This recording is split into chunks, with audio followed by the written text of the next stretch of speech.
Dear participants, good evening. Welcome to the third day of our course in counseling skills. To begin, please log in using your course ID followed by your name.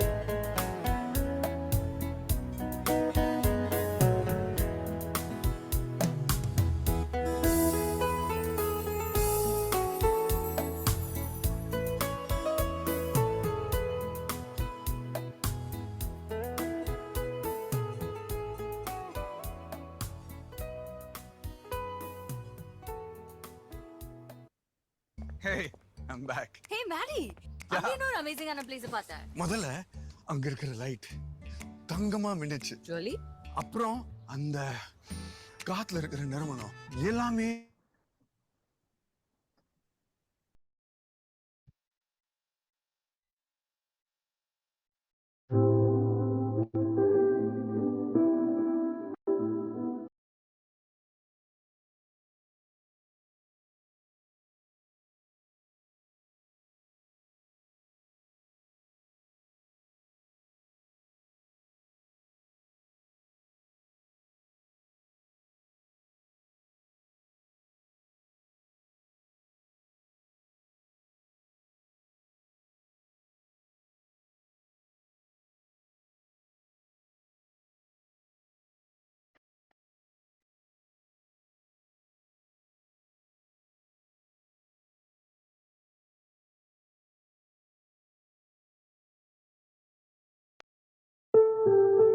Are you joining?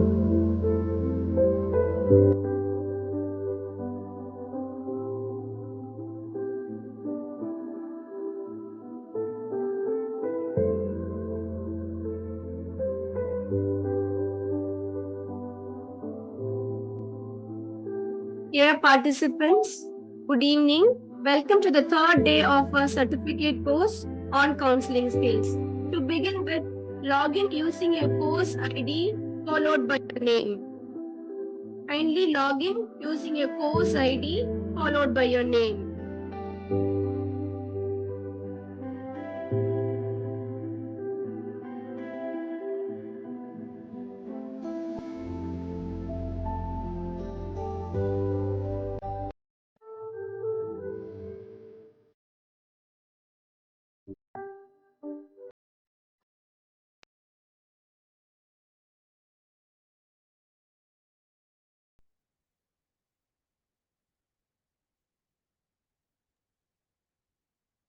Yes, fine, Father. Yeah.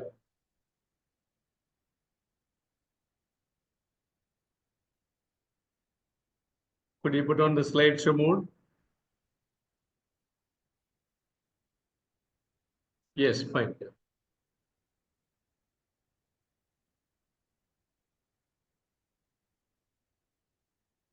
Can I start or waiting for somebody? Now we start at 6 o'clock, Father. We have 3 more minutes.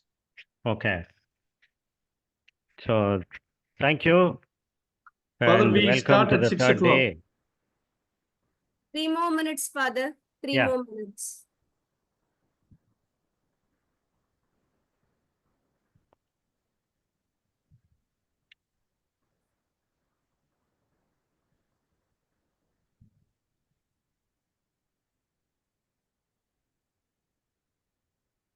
Welcome, Miss Jevin Shah. Looks like your video is rotating.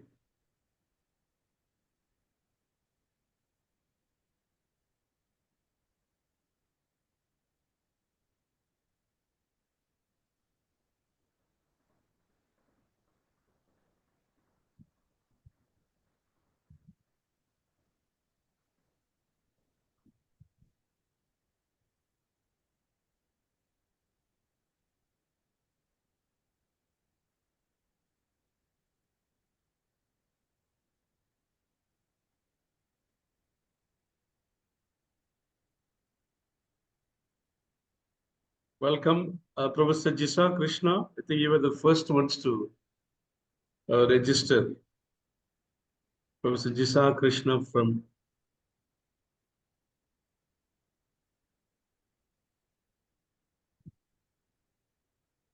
Are you on the screen, ma'am? Yes, okay. Welcome. And Dennis D'Souza, I got your message. Yeah. Um, the recordings will be posted.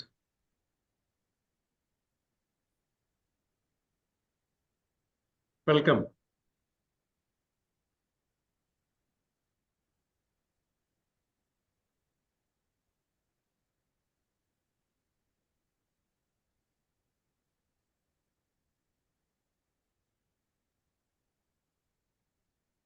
Dear participants, kindly log in using your course ID followed by your name.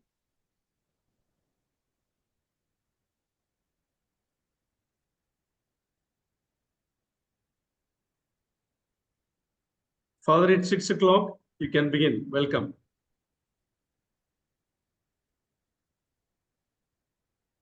Good evening. Welcome to the third day's class on foundations of counseling. We have been looking at what is counseling, what is not counseling, and the counselor is not. We have been describing characteristics of a good, effective, and efficient counselor, and also what are the goals of counseling, definitions of counseling, and so on and so forth. On the first day, someone asked me about the issues faced by beginning therapists, budding therapists. What kind of problems will they go through? After you finish your master's level counseling or psychology, if you are interested in counseling, you will, unavoidably go through certain problems, but you can easily overcome with other support, supervision, and so on. So I will list some of them. Dealing with anxiety, because you are new to the profession, new to counseling practices, even though you have had your own internships, you may feel uneasy, you may be anxious, you may be sweating, you may be worried about how this client will behave, how your process will go. So, anxiety is normal. Only because there are certain uncertainties, we go through anxiety. It is normal. Only if the anxiety becomes abnormal, neurotic, then we need to worry. Otherwise, normal anxiety is okay. It will also make you prepare for the sessions very well. You will get ready, you'll prepare your mind and the structure or the room, you will get ready. You need not worry about whether you will make a mistake and so on. It is normal, but you can grow after going through supervision. Another issue is, being yourself in counseling session. Sometimes, initial counselors, in the beginning, they are so anxious. They, want to be very serious. They don't know how to behave. Sometimes they start giving advice. Another issue is, how much to disclose self, personal issues, personal problems, and personal sharing or experiences. How much, which is too much. Avoiding perfectionism is also, perfectionism is one issue. We need to avoid perfectionism. We are not gods, we are not magicians. Not all our sessions are successful. So, we need to be aware that we are human beings, that we are fallible, that we can make mistakes. Sometimes we forget, the name of the client or the problem they had mentioned earlier. So it is okay. We are only human. We can get to know the client little more. We can put the stuff in our memory or jot down points. So we need not be completely perfect, but we need to grow moving towards perfectionism. Being honest about your limitations. We need to be honest. This, based on humility. Humility is one of the virtues of a counselor. We need to accept, yes, I am not perfect. I have my own limitations. I may forget, I may not remember certain things. So all these, or we can even make mistakes in mentioning some information. Silence can be troublesome for some people because they think they have to say something or do something in counseling when the client wants to remain silent. If the counselor asks a question, immediately the counselor expects the answer from the client. But can we be patient, tolerant of the silence? Sometimes even silence is therapeutic. Another issue is dealing with clients who lack commitment. Not all those who come for counseling are ready and willing to change. Some people will come only to explore, certain things and not ready to change. So they may lack commitment. They would like to postpone changing, or they will start blaming other people. They will not own up. So if they don't accept that they are also contributing to the problem, they may lack commitment. Sometimes we call such people difficult clients. They listen to us, they may be regular for counseling, but something stops them from changing. So, if they are difficult clients, how do we manage? We may not have experience with all kinds of clients during our study, masters or in our doctoral studies. We may not have all kinds of experiences. Even if we have already a lot of experience, every client is different, as I told you yesterday and day before yesterday. So, we need to manage, be confident, and you can rely on your own inner strength to deal with difficult clients. Recognizing the stage of change the clients are in.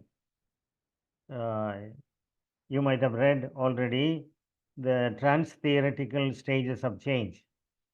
We usually look into it to deal with alcohol or drug dependence, whether they are willing to give up alcohol dependence or not. In the same way, for any counseling, for any problem, people may be in different stages of change. One may be in pre-contemplation stage, that means he is not ready to change. Wife or the children or other people, administration may send them for counseling. These people may not be actually ready to change or not even thinking about change. Some people may be thinking, but they don't know what to do. They are still exploring. They will try out for a few days and give up. So they may be contemplating change, but they may not be ready yet completely. Some people may be in preparation stage according to this trans-theoretical stages of change. So they are easy to handle because they are somewhat motivated. They don't know the way, but if we guide them, if we increase their motivation, we can help them. So we need to recognize whoever comes for counseling, at what stage they are in. Are they blaming other people, the environment, or the previous generation, or their own family background, or childhood? Are they actually willing and ready to change? So we need to find out, only then we can help them. And many people, if they find something good in their problem, I would call it psychological gains. Some people have psychological gains even in negative things. Like, for example, somebody has depression. What is the psychological gain of being depressed? I need not go to work. I can make mistakes and then say, oh, I go through depression. That is why I did not complete the assignment. Or, I cannot work hard. Why? I am going through depression. So, being lazy, not doing our responsibilities can be the positive psychological gains for that particular person due to depression. So they may be ambiguous about changing. If I change, I cannot be lazy. If I change, if I get well, if I feel relieved from depression, I have to go to work. I have to take up responsibility. So people may go back and forth, should I change or not? So many people come for counseling with ambiguity. How do we handle it? Then the next one, recognizing the psychological games people play. Many people play games, psychological games. We must be shrewd, we must be alert, we must have the insight to find out whether somebody is playing a psychological game. You might have read the book, Games People Play by Eric Byrne, which is a wonderful book, small book. If you have time, go through it. You will know how to understand or recognize games people play. There are various kinds of games. We may also have to add more games to that original understanding by Eric Byrne, because new kinds of games will be added due to various changes in society. So unless we recognize the games, we may also play the game with them. Then at the end, we will realize that we are not helping. We will be upset that we are not able to help somebody. So there are so many games. I have no time to explain all the games now, but you can read the book Games People Play. The next one is, initially, beginning therapists are afraid of meeting older people, older than they are, or people who are more powerful than they are, or sometimes, they are in higher positions. Let us say a counselor meets his own, higher level superior in another department, not connected. You can do counseling, but you realize that he is, more knowledgeable, more experienced, making more money. How do I counsel this person? So younger people, especially initially, beginning therapists will go through all these anxieties. It may be difficult clients, we may be talking too much, and so on and so forth. So these are some of the issues. I will go through some.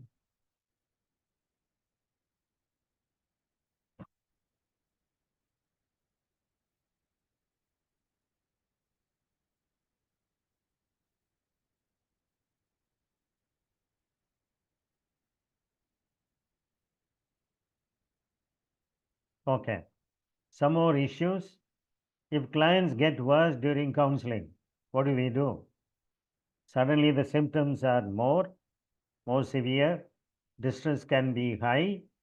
During the counseling process, people can become worse because of the changes they are trying to make in their lives. They are upset, they are at a loss, they don't know how to manage their own emotions and the emotions created in the family or in their surrounding. Sometimes people get worse before they get well. Okay, so we need to be aware of what to do, how to help them. Can we motivate them at that time? Can we be supportive to them? So these are the questions initially beginning therapists will have.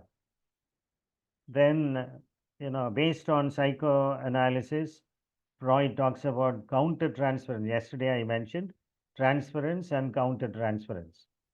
Becoming aware of your counter-transference, that is important. The counselors must be aware whether they go through, experience counter-transference. That means, they are expressing the feelings that are, supposed to be directed to someone else. We may be, without our knowledge, unconsciously directing those feelings to the clients in front of us. For example, a counselor is having problems in his family life. His wife is fighting with him, and he thinks, only wife is the cause for all the problems in the family. And he is also a counselor, and he is meeting some women or one woman in counseling. If the woman complains about her husband, then we may go through counter transference. Whatever the counselor has feelings towards his own wife, he may indirectly, unconsciously project them onto the client. This is one kind of counter transference. So we must be aware. So self awareness, as I told you yesterday, is very important.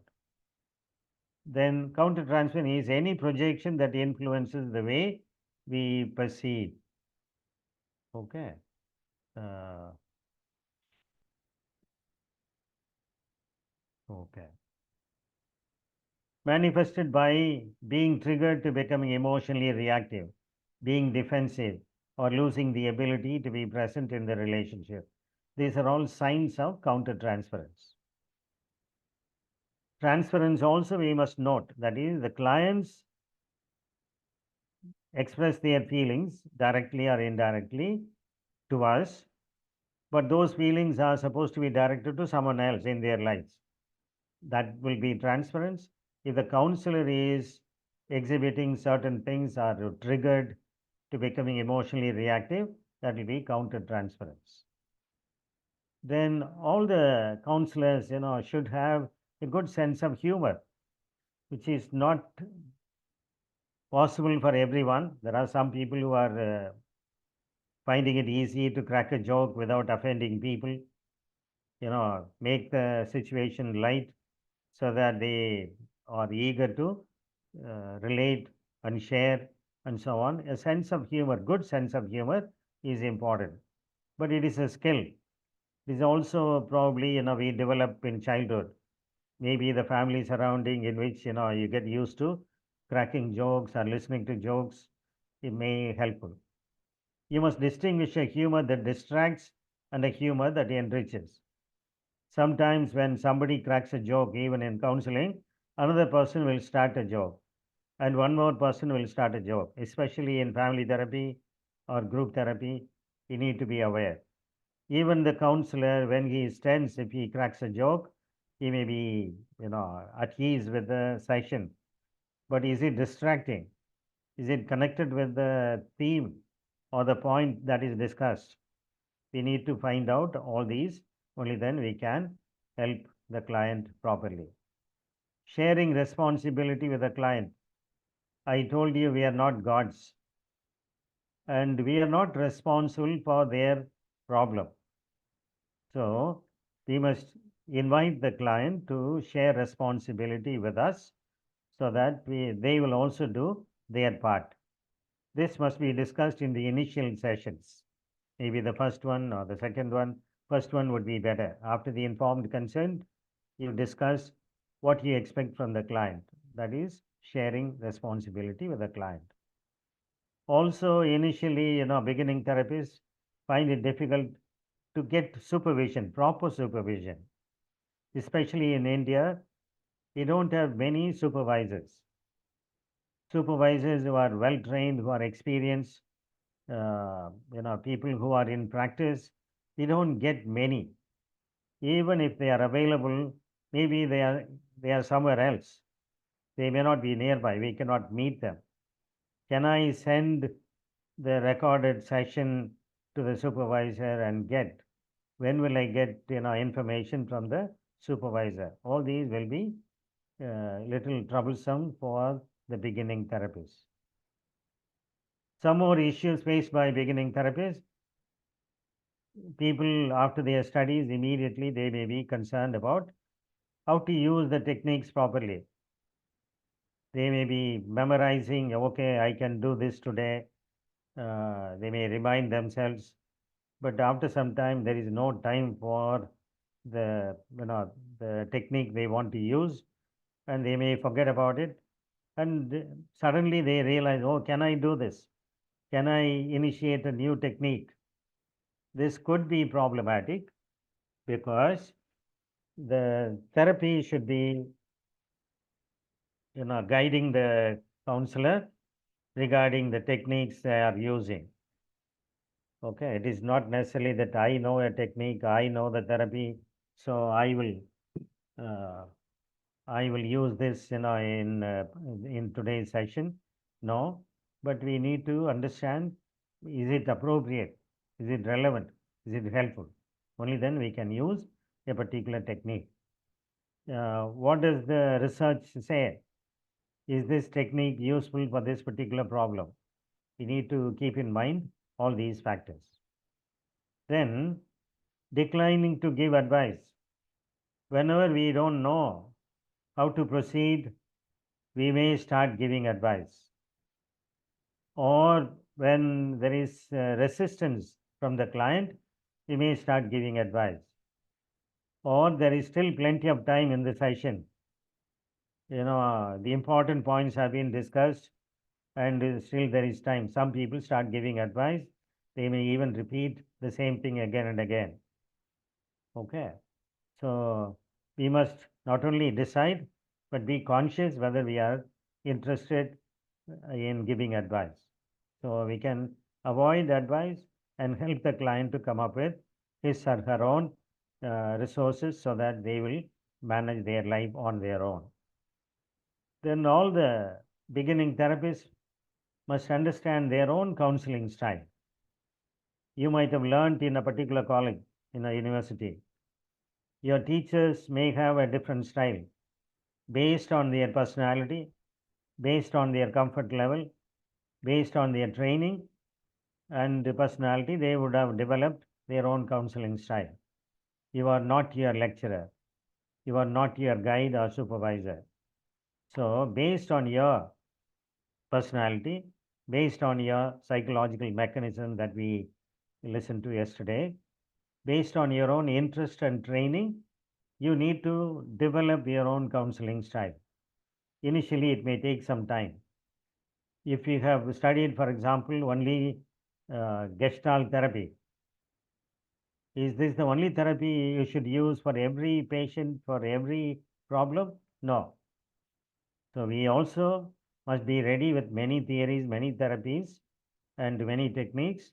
At the same time, I must know my own counseling style. Then, maintaining your vitality as a person and a professional. Uh, Initially, people may be interested, very passionate, very energetic. But after some time, they think, yeah, I can manage. I need not prepare. I need not have the same vitality as I did in the beginning. That will be wrong. So, you have to keep yourself alive, alert, and also resourceful only if you maintain your vitality as a person individually and as a profession. Do you have enough energy every day before you start counseling? At the end of the day, do you have enough vitality? Do you go without breakfast or without exercise? Then you may be tired, sleepy.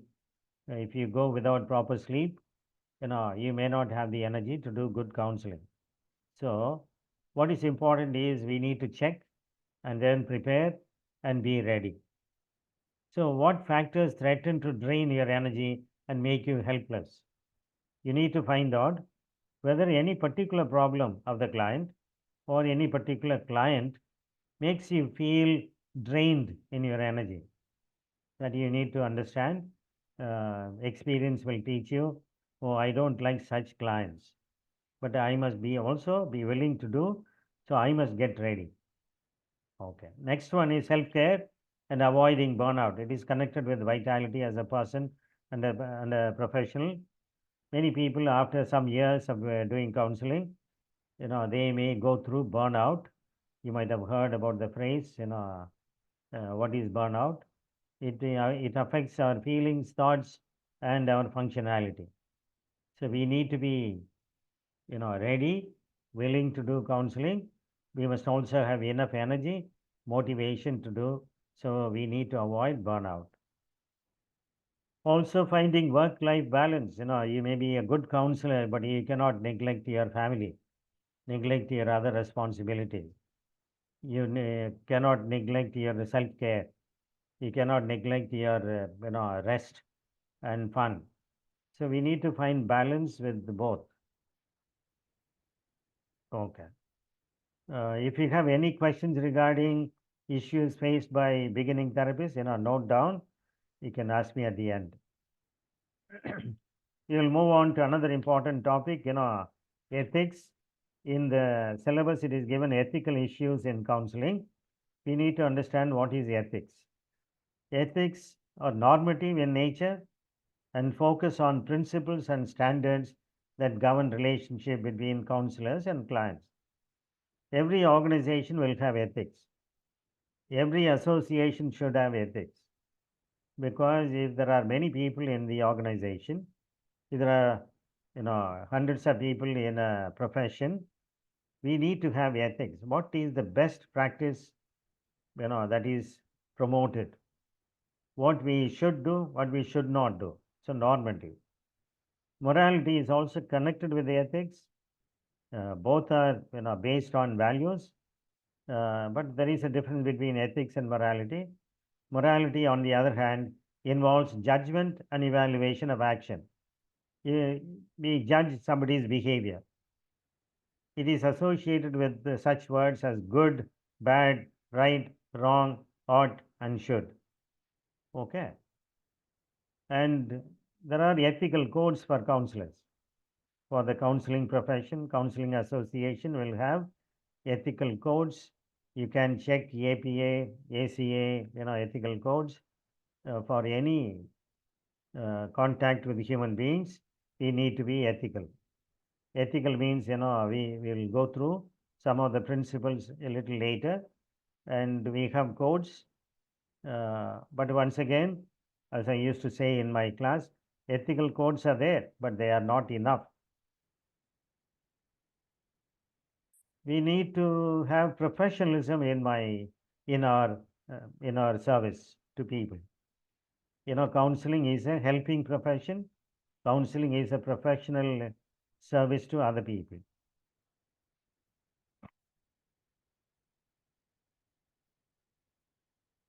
So what are the basic ethical principles that we talk about? In order to be professional in our service, we need to have a few, common ones, accepted ones are fidelity.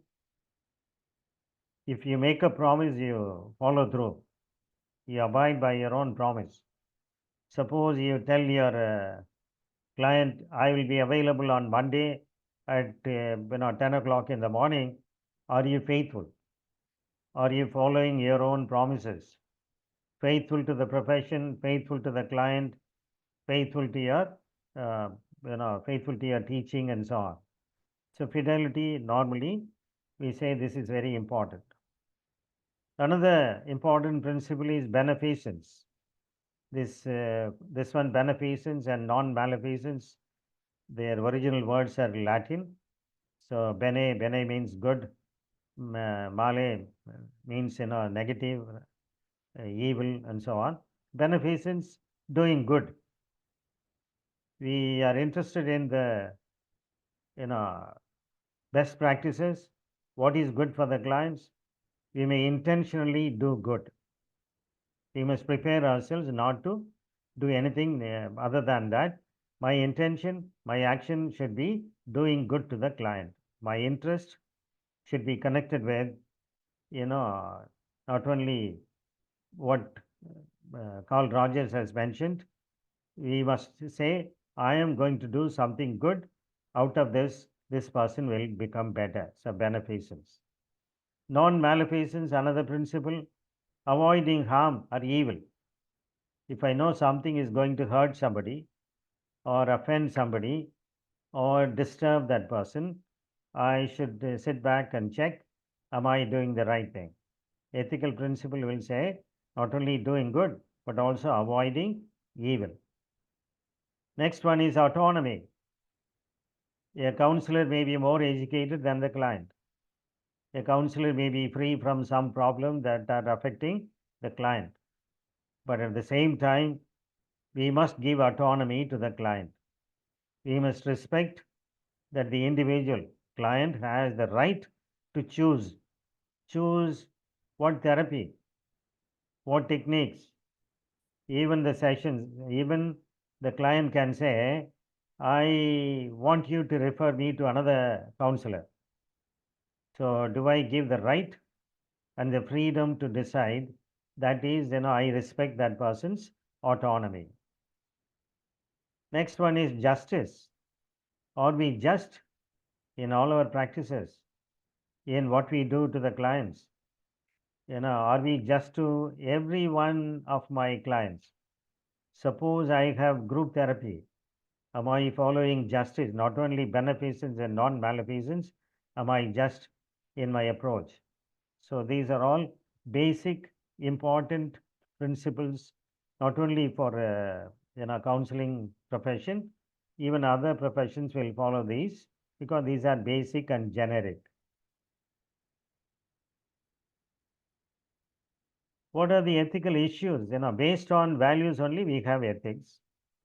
It is also built on past experiences of various counselors. So the profession has developed number of things that we need to do. Also, we need to check whether we are doing something wrong. So we need to be aware of certain probable or possible issues in ethics in counseling.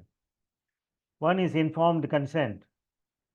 I need to inform the client what I am going to do, not only my degree, my expertise, my experience, but also I will say, if you have this problem, I will use this particular theory and therapy.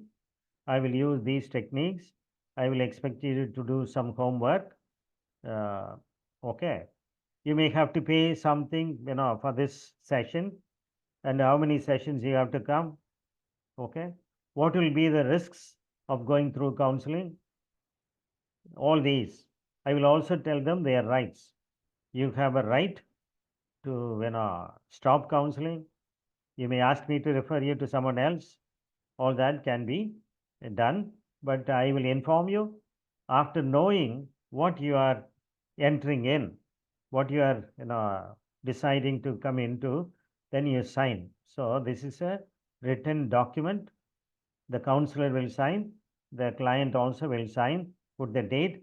This is also to protect yourself as a counselor. Otherwise, the client may say, he never told me. The client did not inform me about this particular technique and I am suffering because of that. Okay. So in order to protect your own skin, you have this informed consent, also doing good to the clients. Beneficence, based on that, we have this informed consent. Also, our profession demands that we get the informed consent signed after explaining. If somebody doesn't know how to read English and understand, we explain to them in their own mother tongue so that they sign, or we have the form in their own language. Then confidentiality and privacy, another important issue. Many people have problems, develop issues because of this particular concept called confidentiality. Okay. Most of the counseling students would know that confidentiality is problematic in India. I will go to the next slide to talk about confidentiality in detail.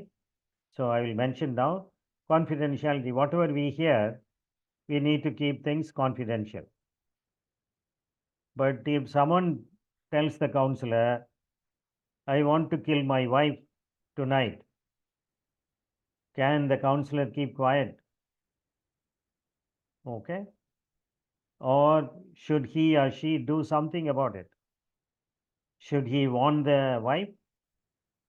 Does he not have the duty to protect the wife also? So we will have many issues regarding confidentiality. There are people who come and say, I am going to tell you, but don't tell anyone. If the counselor says, okay, I will not reveal it to anyone, and afterwards during the session he tells you that he is going to kill himself. Please do not tell anyone until I do. Okay. So there are various issues regarding confidentiality. We will go through some of them even in practice on Saturday. So I'll mention this and then move on to dual relationships. In counseling, the counselor is a counselor, maybe an educator, maybe a trainer, maybe a therapist. All these are connected with counseling. But suppose the client is interested romantically with a counselor, okay, in a romantic relationship, or shows signs, of liking the counselor, not only in a professional way, but in a personal relationship, she or he is inviting the counselor, you will develop, if you are not aware, if you are not very careful, you will develop dual relationships. Or you come to know that the client has a business. You have a lot of money, but you don't know how to invest. After knowing about the client's, work or business, you may be tempted, oh, if I work with her in this business, I'll make a lot of money. I have a lot of money, but I don't know what to do. If you develop another business relationship with your client, that will also be a dual relationship, because you are not only a counselor, but also you are a business partner. Whether it is, working partner or sleeping partner, as someone recently said in an interview with Nirmala Sitharaman, the government is a sleeping partner, but people are working partner. Even in counseling, this may be a temptation to start a partnership with someone. Suppose your client is a medical doctor. Can you approach that particular person for your own treatment, physical treatment, medical treatment? We need to, check whether I am ethical or going beyond ethics and then doing something negative. We have boundary issues. Boundary issues are connected with, once again, dual relationships. Do I know my limits? Do I know my expertise, or do I go beyond my expertise? Suppose, I am not good in a particular therapy. Can I go beyond and use the therapy on somebody? And suppose that client becomes, a greater victim because of my effort, then I'll be doing something negative, and I must be aware of the non-malfeasance principle in ethics. Competence, once again, connected with my knowledge, skills. Am I competent in doing this? We all have, I told you yesterday, we all have bias, prejudice. We have our own preference. What are the competencies I have as a counselor? Again, not all counselors have the same competencies. Even though there are some basic core competencies, somebody may be very good in, let us say, one particular technique. I may not be good. Do I have good training in that particular therapy or technique? If I am not competent, I should not hurt or affect people who are coming for counseling. This is, next one, cultural sensitivity is only a repetition. We need to be multicultural counselors. We need to be aware of others' cultures, our own culture, and we must be very sensitive. We cannot affect people without our cultural sensitivity. Next one, online counseling. These days it is becoming very popular. People are not able to travel to the counselor's office, so they go through online counseling.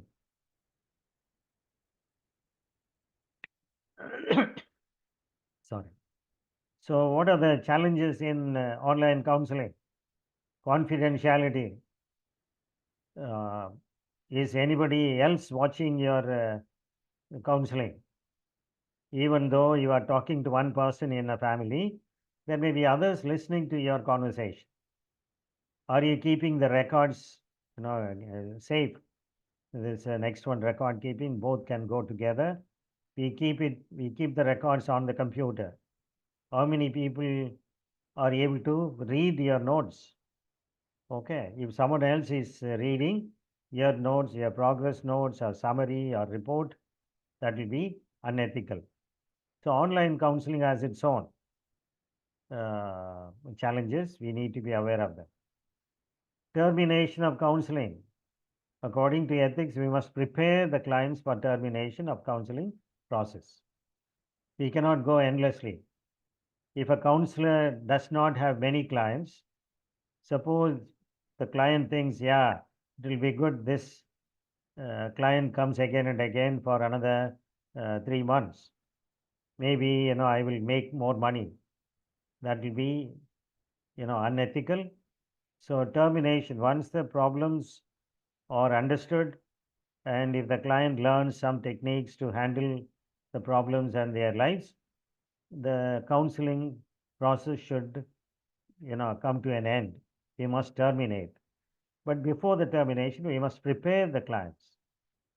If you don't prepare, they may be upset because they are happy, supported by the counselor during the process. Suddenly, if it stops, the counseling stops, they may develop other problems. So, preparation, if they have certain other issues, we can leave it open to the clients. You can come back. Okay, I leave this, open door policy, so you can come again if you have another problem. But for this problem, we are finishing our counseling sessions. Handling emergencies, anything can happen in counseling. People can get violent. Suddenly, people may get even a heart attack. It can be physical problem, psychological problem, can be nervous problem. It can be many other things, emergencies and so on. Suppose suddenly during the counseling process, the wife comes to know that the husband had been cheating on her. That may be, a reason for her to say, I cannot live with him. I don't want to go back with him to the same house. So how do you handle this emergency? Or physical problem. Suppose there is a physical emergency, what do you do? We need to know how to handle all these issues. Okay. So what do we do whenever there is, an ethical issue? We need to have multifaceted approach. Follow ethical codes. You must be familiar with the ethical codes of your profession. If you are in the counseling profession, you need to know the ethical codes or standards given by your profession.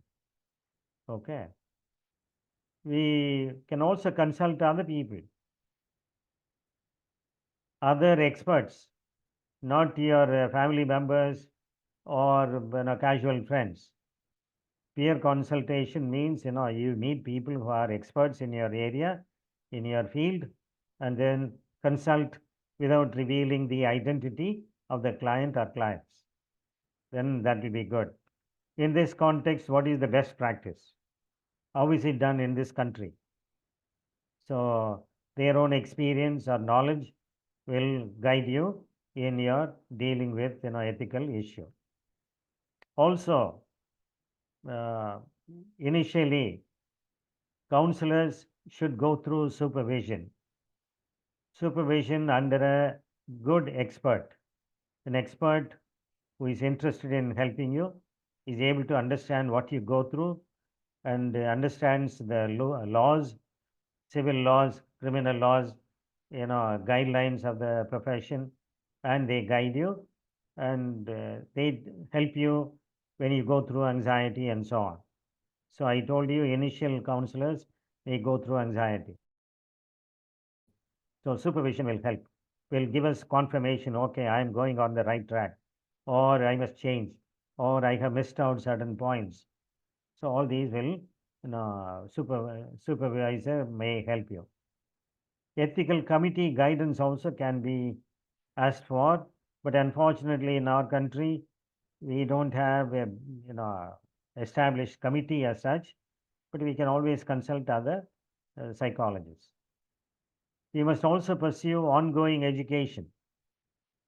I told you on the first day, I might have studied for many years. I might have a lot of experience. It doesn't mean that I have to stop learning. Learning is endless, forever. Until we die, we need to learn something or other. So, ongoing education is important for any counselor, even though they have been in practice for many years. The next one is self reflection.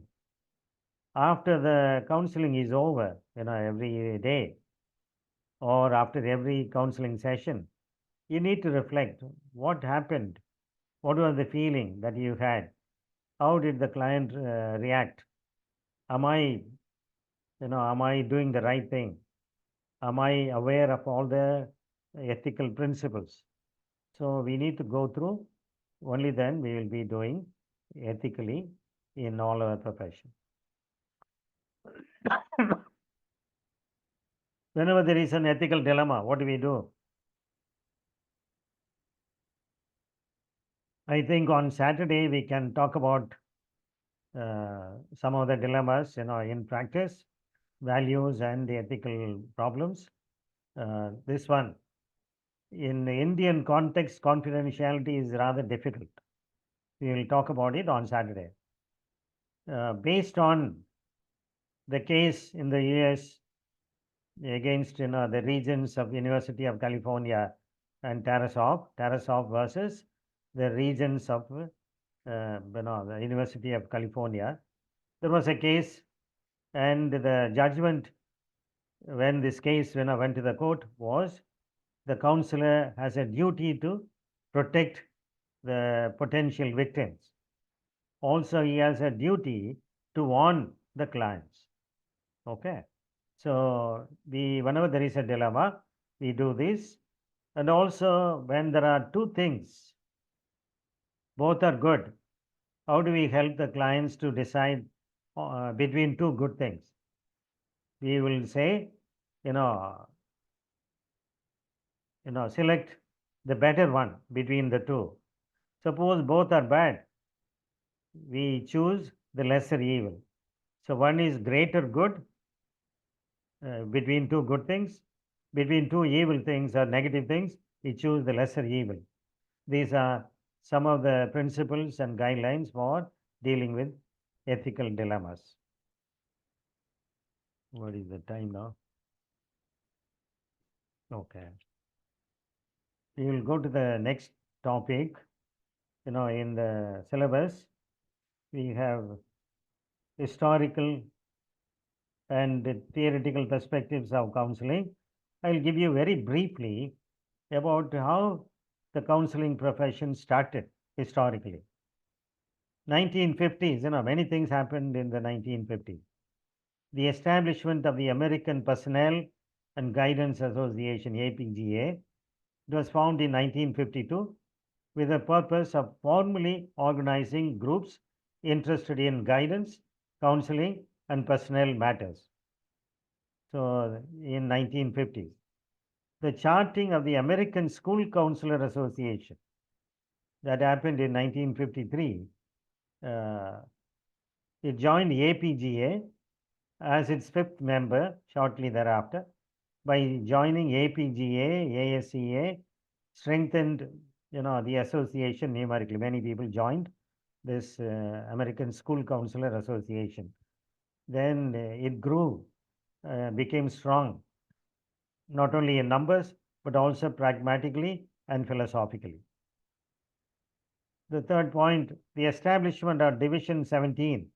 See, we have APA, American Psychological Association. There are many divisions.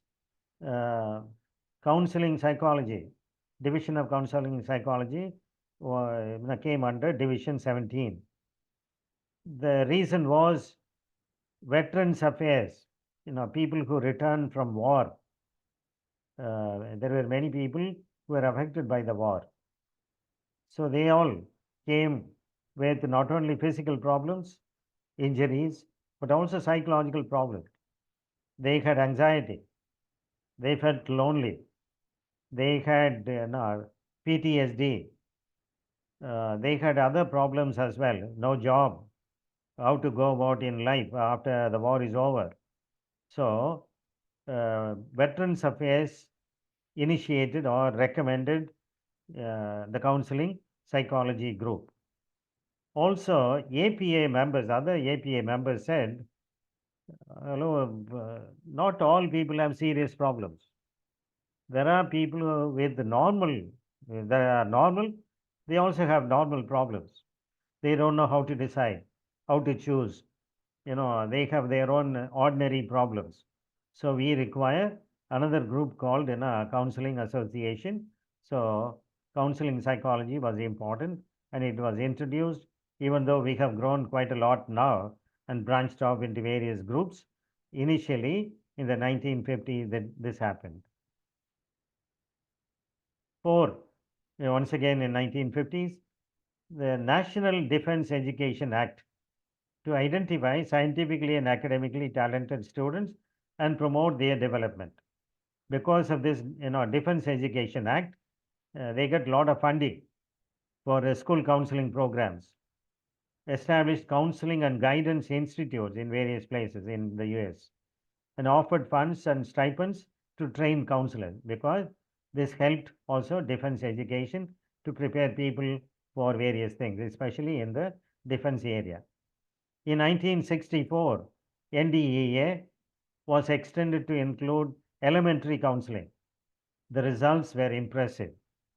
Okay, these are all things that contributed to the development of counseling, psychology, and counseling. 5. The introduction of new guidance and counseling theories. We saw quite a few, historically, many things came together in the 50s.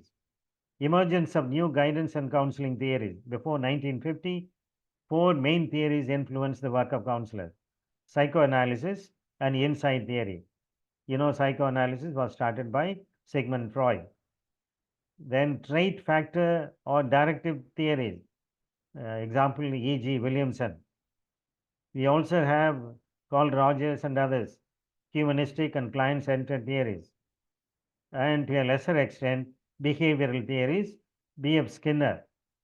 Okay, they were all on the scene by then.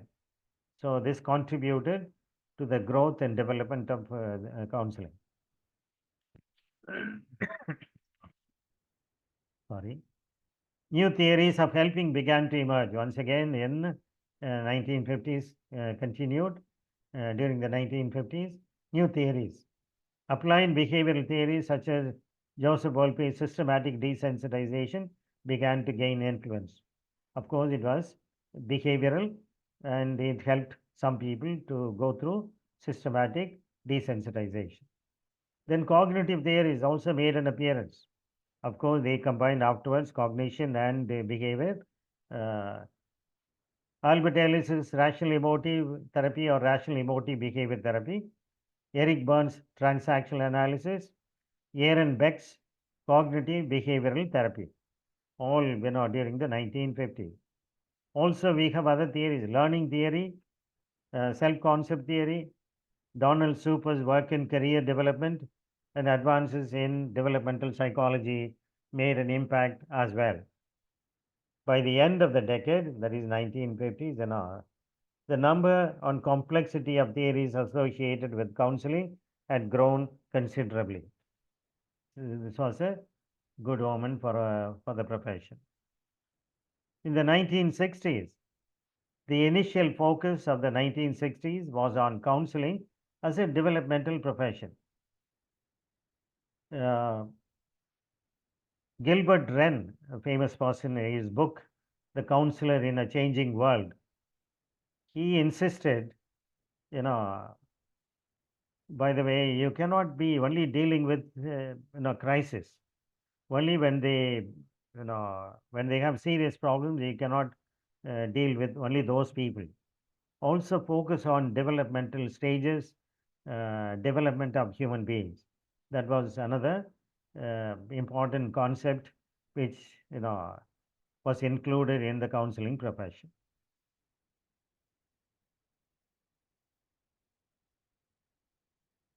Okay, there were so many theories already we have seen. Tomorrow and day after we will focus on various theories, theoretical perspectives of counseling, psychodynamic, humanistic, and cognitive behavioral therapy. So today we focused on what do the beginning counselors go through: ethics, ethical guidelines, principles, and some of the dilemmas we will see on Saturday in practice. Also, we will focus on values, personal and professional values that we have. So, what happened historically in the beginning in the 1950s, 1960s, and so on and so forth. Okay. Tomorrow and day after, we will focus on various theoretical approaches. Come up with some questions in the beginning itself tomorrow, because you would have studied something, some theories you would know. So if you have some questions, write down so that we can also explain all those. Any questions on ethics? Any questions on historical developments in the beginning of this profession?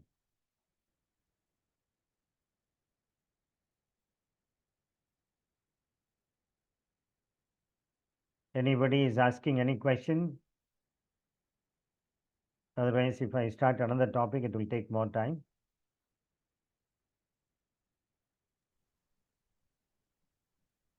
Mr. Nanda has raised his hand. Yes, Mr. Nanda.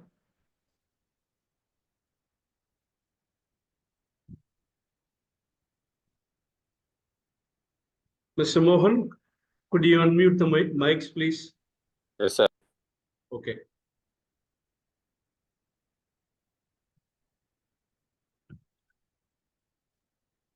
Yes, yeah. Go ahead. Yes, Dr. Nanda. Father, I Yeah, have yeah. a thank Yeah. you, sir. So, Father, I have a question. Yes. In the case of India, when we go for counseling or anything, when we take a ethical stand, who should we be most loyal to when the client comes with an issue? Is it the management which we are working for or the client? One minute. I'll make it big.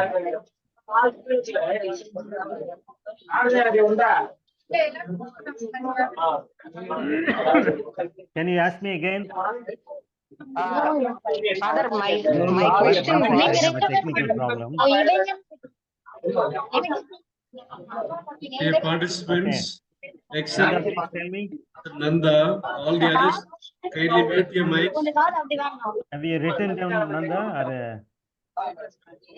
Except Mr. Nanda, dear I don't participants, know who kindly is mute your talking. mics. Mr. Nanda, come Can you again. explain to me the question? Father, Yes, my sir. question was in Indian school setup, especially when the students come or in the college setup, Yeah. who should we take a ethical stand for? So is it the student or the management? Okay. We are responsible for confidentiality of counseling, even though they are students. But if the administration appoints you as a counselor, administrative things you can mention to the management. Okay. If it is a counseling problem, you deal with that particular person or persons. You are responsible for the well-being of the school as well. Also, the well-being of the client who comes to you for counseling. Unless the management refers somebody to you for counseling, and then say, this person has this problem, please let me know how this person, is growing, or whether he is able to, he or she is dealing with this issue, because this is creating a problem. Okay. You are responsible for the client in counseling, but administration wise, you can mention generically without giving out the details, certain things. So you are not an administrator in a school setup. You are only a counselor. Let the administration deal with the administrative problems. If the problem is administrative, inform the management. I will do counseling, administrative area, you take care. That will be the best method. Okay. Yes, Nanda. Yes, sir. BGP has raised the hand. Mr. Mohan, kindly unmute BGP. Can they also turn on the video? It will be better. Or put the question on chat. That also will be good. Sir, good evening, sir. This is BG. Could you come on the video, ma'am, please? Sir, my camera is not in proper. Okay, fine. Go ahead. Yeah. How do we know if someone seeking counseling is completely truthful? And as a beginning therapist, how we can assess their authenticity? First question. Okay. The second question, what are the risk of making assumption in counseling, sir? What are the risk of? Making assumptions in counseling. I did not get that word. Father, what are the risks of making assumptions in counseling? Yes. Still, I'm not getting that word. I'm not hearing Okay, properly. I will type on the chat box. Can you write down so that I know Yeah, what yeah, you're yeah, asking yeah. me? The volume is not good. I will. Yeah, tell me now. We may never be sure whether someone is truthful. We will have only guesses. We will have uh, some hypothesis. We may have our own interpretation of the body language or the facial expression. Sometimes, some people can be clever liars. They can hide. But we need to understand, we need to begin with trust. We need to trust the clients and encouraging them, periodically to say the truth. So if they are lying, if they are hiding, if they are exaggerating, initially we may not know. But through experience, you will come to know whether somebody is telling a lie. Also, incongruence. You need to be aware whether the client is congruent. If the client is not congruent, then you say there is a contradiction. Maybe I will check with this person. Okay. Any other question or last word I didn't get? Yes, here is the question, Father. What are the risk of making assumptions in counseling? It is on the chat box. Assumption? In counseling. It is normal. We do assume all the time. As counselors, we have assumptions, clients have assumptions, but they should match. Assumptions are, unavoidable. We have assumptions, but are they realistic? Are they going to happen? Or do I assume something which will never happen? So we need to understand. After some time, we will realize, okay, I had an assumption, but it did not come through. So assumptions are normal. It is not bad or wrong to have assumptions, but assumptions are built on some good values. Okay, trust is important. Any other question?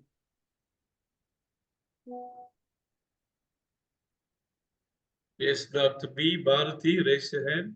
Mr. Mohan, kindly unmute your mic, please. Dr. B. Bharati, could you come on the video, please? Yes, sir. Yeah, please, yeah.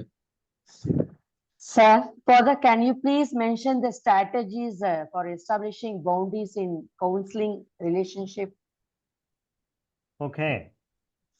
The topic is very nebulous. We cannot do counseling with our own family members or for friends because I don't know whether I am a brother. If I am trying to counsel my own brother or sister, I have dual roles. I am not only a counselor but also a brother to my brother and sister. Okay. So I will be doing something wrong. It is unethical and it is not effective if I do counseling for my own family. Or my own friends, they know me very well. They are very close to me. They like me. They are relating with me on a personal level. I cannot do counseling. Sometimes even people who are new to you, they may like you for maybe for your expertise. Maybe they think you are very helpful. But if their liking becomes a kind of a relationship or desire to control you or to manage you or to be very close to you physically or emotionally, then it will be a hindrance for effective counseling. So we don't have benchmarks to say this person is getting attached to me. You make a judgment, personal judgment, and then realize this person is happy to come for counseling because she likes me, not because she has a problem. Or she is purposely lying to come for counseling. There are certain people, like especially people with borderline personality disorder, they may not like to end counseling. Okay. So they would like to come for some problem or other so that they can meet you. So we need to understand, of course, we need to have insight about how they behave, going on smoothly according to it. So we cannot have rules, but we can find out, we can make a guess. If you have a doubt, you can ask them straight away. Are you getting emotionally attached to me? Okay, if you ask that person, then you will get some clarity. There are a couple of more Hello, good questions. evening. Good evening, Father. Yeah. Good evening, What Father. strategies can be used when a client is emotionally overwhelmed? Can you turn on the video? Father, can I ask the question? Yeah. My name is Anto from Mysore. Father, my Yes. question is, I have done my MS in psychology. Hmm. So I work as a teacher in PUC College, St. Joseph's, Mysore. So now, how effective counselor can I become to my student? Is there a possibility, me as a teacher and the principal, to establish myself as a counseling whenever the students require? Will it be effective? Okay. You know, you have many roles. You are the principal, you are the lecturer, and if you are a counselor, you know, what cap are you wearing during the counseling session? How do people perceive you?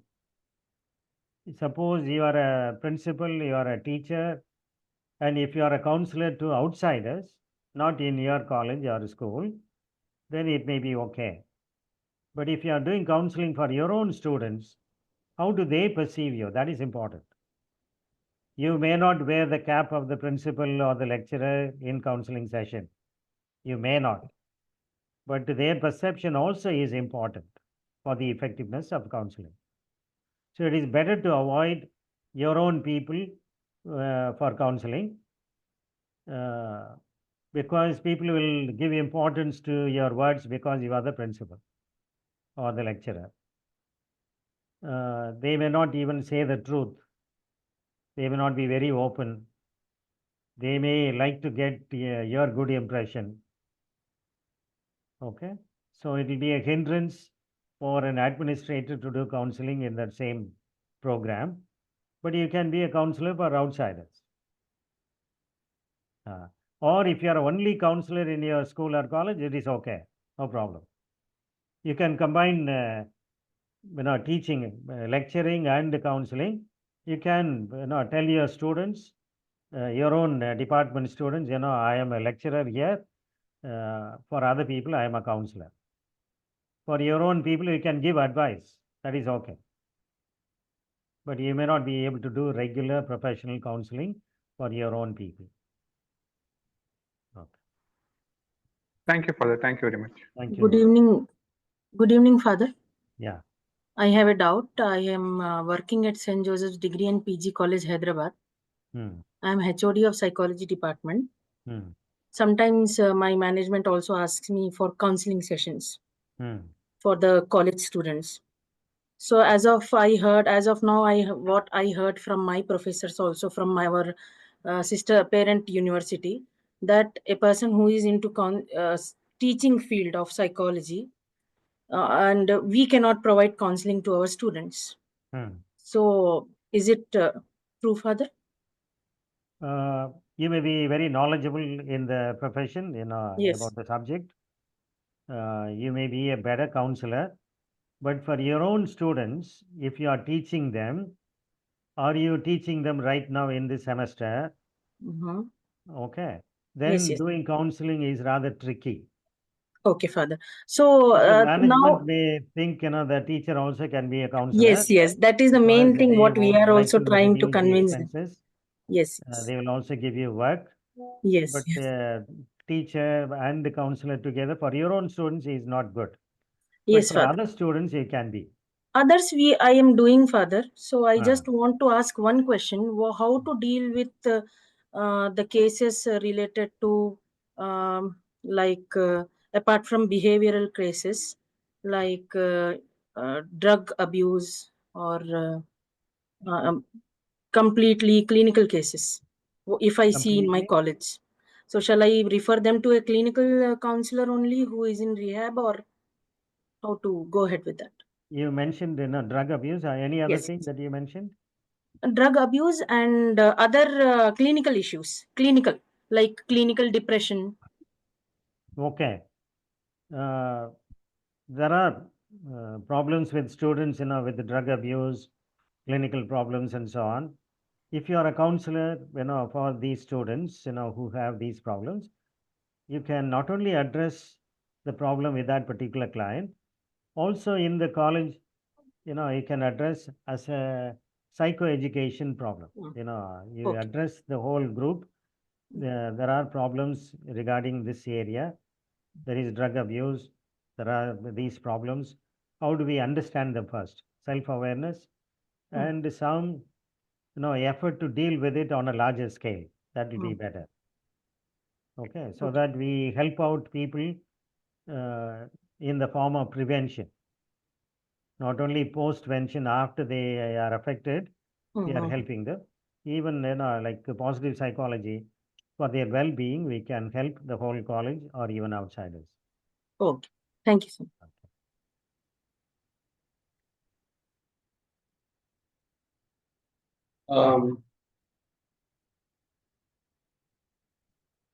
Father, there is another question in the chat box.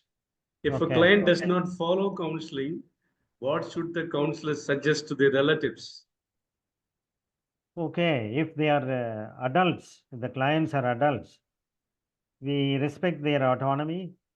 We can motivate them, but we cannot coerce them. We cannot force them to come for sessions or to do whatever we tell them. But what is to be done is we motivate them to become, ready and willing to change. Sometimes they are not able to change. For those people, we help them to increase their ability to change. Then it is, we are doing the right thing. Not all people who come for counseling will be motivated enough. Some people are not willing at all. They will only keep on talking about the problem for years together. So, if they are not interested, we cannot force them, but we can motivate them, increase their level of willingness to change. I think we can take up one more question, Father. It's on the chat box. Can you see what is the extent of relationship between counselor and client, especially if it is between a teacher and a student? Okay. Teacher and student, people already have a relationship, student-teacher relationship. But suppose I come to know some problems of my students, and that is going to affect me next time when I am teaching. I develop some negative opinion or feeling about that particular student, then I should not do counseling at that time, when I am a teacher in this particular program for this particular student. So, as a teacher, I must be a teacher. But as a counselor, I can give advice, I can guide. Guidance is okay. But my learning from the counseling or through the counseling session should not affect my giving marks or my teaching in the classroom. Teacher student also has a power relationship. Counselor and counselee also there is a power relationship. We should not abuse the power relationship because we have power over the clients. The teacher has power over the students. Any other question?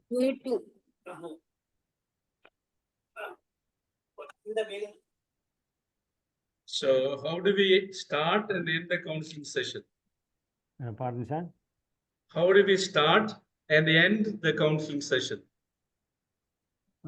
Each session, normally people say, you can have for 50 minutes.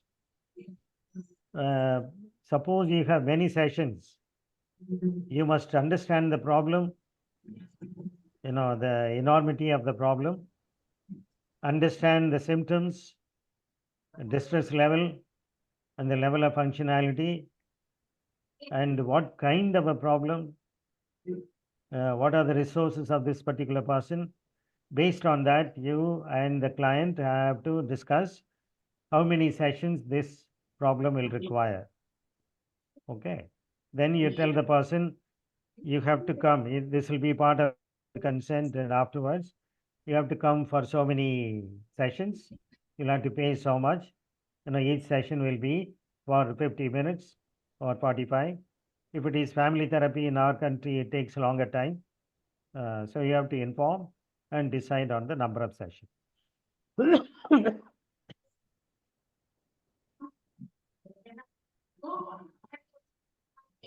So I think Any other with that question, with that question, we end the session for today. And thank you very much, Father, for a very informative session. Yeah. Professor Pooja, words? Yes. Yes, yeah. Yes, Pooja, words. Do you have a Sir, actually, query? I don't Yes. know. Yeah. Tell me. Yes, sir. Actually, sir, I don't know my ID. From where I get to know my ID so that I can fill the attendance record? Ma'am, it is posted in the WhatsApp group, participants list. You open the participants list and your name will be there. And on the left side of your name, you have the course ID. Okay. So the course ID will be something like this. Okay. 25 CPCS _ and your number, that's your course ID. Okay, sir. And sir, what for the yesterday and the day before yesterday? Because I don't know actually. I think I missed it. We have to fill the Google form due to the Yes, we network issue. understand. We understand, madam. Yeah, we consider that. No issues here. Okay, sir. Thank you. All right, yeah. Okay, sir. Thank you. Welcome, ma'am. Yeah. Father? Can I find the number, sir? Register number for out college students.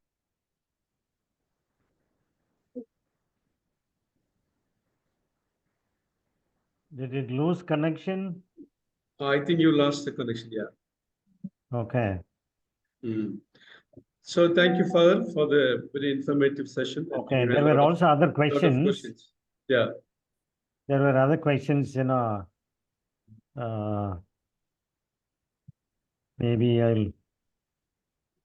Maybe we stop for today and we can take it up tomorrow because the participants can I are get leaving. all the chats recorded? Yeah, it's there. Okay, so that I can address them tomorrow. You have almost you have addressed almost all the questions, Father. Chats also? Yeah, chats also, yeah. Because some have asked questions.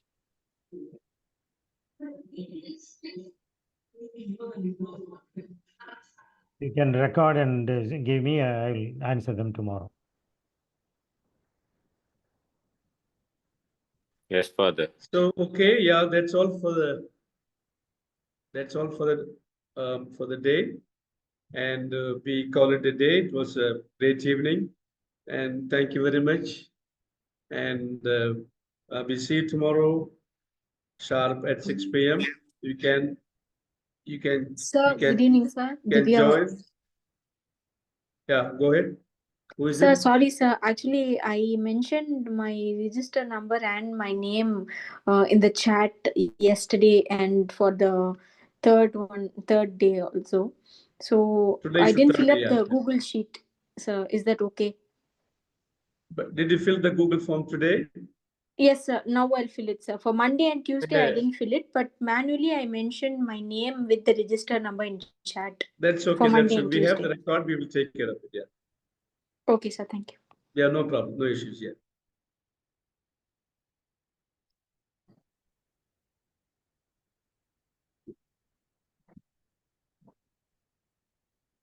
Thank you, Father. Thank you.